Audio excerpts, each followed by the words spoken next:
আমার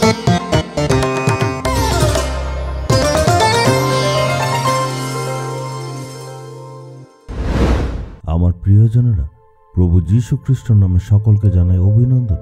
কেমন আছেন? ভালো আছেন তো? নিরাশায় আছেন? মানুষ তো বলে প্রার্থনা করলে অনেক কিছু হয়, কিন্তু আমার জীবনে তো কিছুই হচ্ছে না, এটা বলে আপনি নিরাশায় আছেন। চলুন বাক্য পড়ি। প্রে আনটিল সামথিং হ্যাপেন্স, মানে যতক্ষণ কাজ না হয় ততক্ষণ প্রার্থনা করো। যতক্ষণ কাজ না হয় ততক্ষণ প্রার্থনা করো, এটাই লেখা আছে। কত সুন্দর বাক্য। যিশু কি বলছেন আমরা দেখব লুক 18 অধ্যায়ের 1 পদে। প্রভু কি বলছেন? সব দিন প্রার্থনা করা উচিত, নিরুৎসাহ হওয়া উচিত নয়। আমার মেয়ে, তুমি কি নিরাশায় আছো? আমার ছেলে, তুমি কি নিরাশার মধ্যে আছো? আজ ঈশ্বর বলছেন নিরাশ হবে না, তুমি নিরুৎসাহ হবে না, না পাওয়া পর্যন্ত প্রার্থনা বন্ধ করবে না। প্রভু যিশু একটা দৃষ্টান্ত দিয়ে বুঝিয়েছে ধৈর্য ধরে প্রার্থনা করতে হবে। একজন মা অন্যায়ের প্রতিকার চাইছে। সেই মা 1 দিন 2 দিন বারবার এসে মিনতি করছে, কিন্তু বিচারক তার মিনতির কথা একদমই শুনছিল না। যেহেতু সে বারবার মিনতি করছিল, সেই বিচারক একদিন শুনল। বিচারক ঈশ্বরকে ভয় করত না আর খুব স্বার্থপর ছিল, কাউকে ভালোবাসত না, খুবই কঠোর ব্যক্তি ছিল।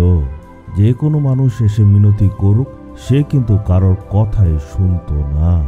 কিন্তু এই বিধবা মার কথা সে শুনল।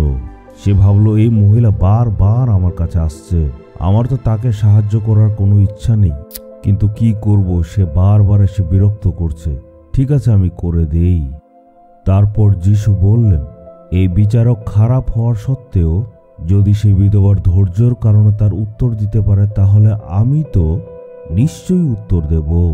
কারণ প্রভু যিশু মানুষকে অনেক ভালোবাসেন। যদি প্রভু যিশুর নামে প্রার্থনা করেন, তখন ঈশ্বর প্রার্থনা শুনবেন আর নিশ্চয়ই উত্তর দেবেন।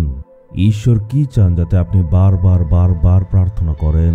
সম্পূর্ণ বিশ্বাস নিয়ে বারবার প্রার্থনা করতে হবে, বন্ধ করবেন না।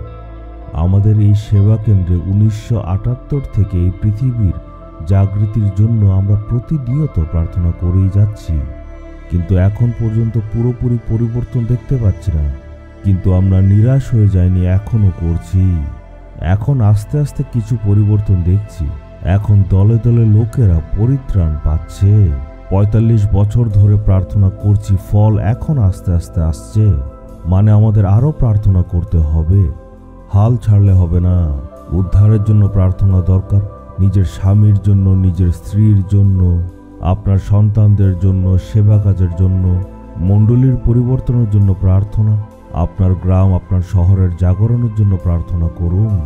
এমন ভাববেন না যে একদিনেই পরিবর্তন হবে।